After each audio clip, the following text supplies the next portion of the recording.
Third, they define the differences as the causes of the social problem. In other words, we create the problem, then we go in and look at the people who have the problem and see how they're different from those who don't. And then we say, oh, their differences is the reason why they have the problem. You see? So they're going to create these brain dysfunctions, then go in and find the brain dysfunction, and then say the brain dysfunction is the cause of the problem. Now let's medicate. So they define, they use the differences, and finally they assign a government bureaucrat to invent a humanitarian action program to correct the differences. I asked my class the other night, what if we could find a 100% sure shot rehabilitation program? A program that would rehabilitate 100% of the clients. Would that solve your problem? No, because what would happen? The others would keep what? Rolling in. Rolling in. So rehabilitating the ones who have the problem does not solve what? The original what? Cause of the problem. And again, we have people who enter into the wrong point of the equation. Let me get here then and say, these controversies such as the one we are dealing with now, they speak to the need for domination to justify and maintain itself. Howard Zinn stated, the establishment, whatever rewards it gives us, will also, if necessary, to maintain its control, kill us. Hear that, black bourgeoisie. A part of your being promoted in American society is to maintain control of the black community. The day that your death is necessary also to maintain control and to maintain white power, they will kill you as well. And I want you to keep this in mind then. I don't want you to fall into the trap of discussing this particular issue.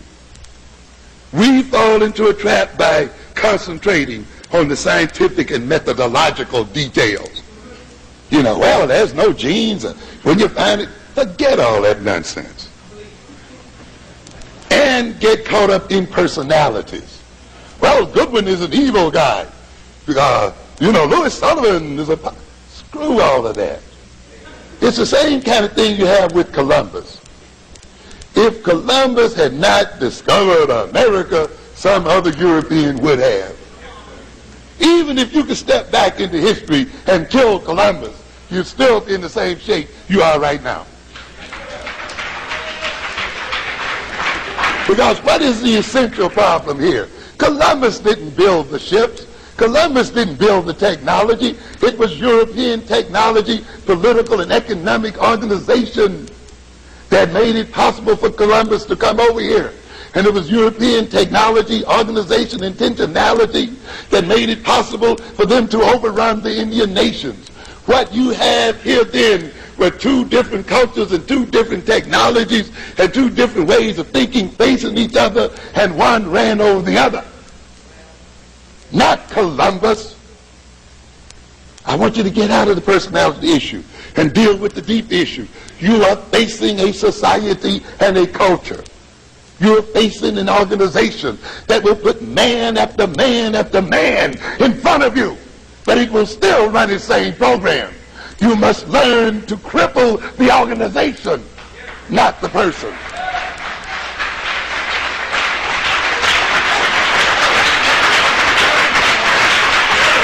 This is an old argument. It's the same kind of old game that went on with the genetic basis of intelligence. Just the same old game refried. What do we have here? Let's look at the deeper issue. And the deeper issue involves the need to justify domination, social control, and to obscure the very real way deficiencies are created by power relations. Quick question here. Why are whites obsessively concerned with the intelligence of black folks? This is the thing you must ask first before you get into whether it's environment or genes. Ask the major question. Why are you interested? What's the point? Huh? Why is it so what? Important for you to know. What are you going to do with the knowledge? This is the issue. What would be the result if it was definitely and irrefutably established that blacks are innately less intelligent than whites? Let's ask that question. Let's ask another one. Or we found irrefutably that we were more intelligent than whites. What would be the results? Or just as intelligent as whites, or that environment is really significantly influential in determining intelligence. What would be the result if we discovered either one of these things? What would be the result if we proved that blacks were genetically more docile than white folk? The end result would what? Be the same. Would be the same. Nothing is going to change. Why? The findings, whatever their nature, will be used to justify and rationalize the social control of black people by white people. In other words, ladies and gentlemen, if they proved that we were innately less intelligent than they would justify domination, wouldn't it? We are more intelligent, therefore we have a right to rule over you. But then if you prove to them in your great work that you are more intelligent than they are, well, these people are more intelligent than we are. We should suppress them while we can, because if we let them loose, they will take over. So the repression would still take place, and it would still be argued. Well, they are as intelligent as we are, and that means one day they may compete with us, so let's still what? Repress them. Oh, you mean the environment is truly significant in intelligence. So what would the result be then? Let us control what? The environment to control their intelligence. In other words, ladies and gentlemen, the final come down of it all, no matter how you refute these people, no matter how much detail you roll out one way or the other, they will always be used to do what? Justify repression and oppression. That is the issue, not making fine-pointed arguments as to whether IQ tests are culturally based or genetically based or this so-called initiative here. It's pointless.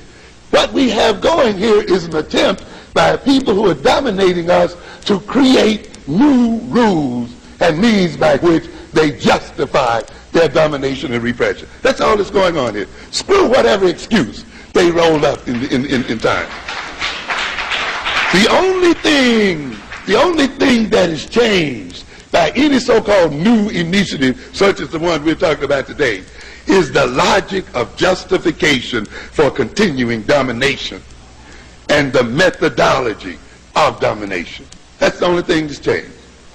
Nothing's changed by this new initiative. All they said, well, their violence is a medical problem, and therefore now the methodology for that is to do what? Cut their brains out and medicate them and so forth. But the end result is still what? Domination and control. Thus, the central issue revolves around power and domination and maintaining the relative powerlessness of black people and finding rationales for doing so. For a very sizable percentage of black problems flow from the nature of black and white power relations. These problems that we are dealing with flow from our powerlessness, from the power differential between blacks and white folk. They reflect the differences in power between us as people. Nothing else. No brain issues here. The issue then for the black community is this: how to break white power and the will of whites and any other ethnic group to dominate and exploit African people.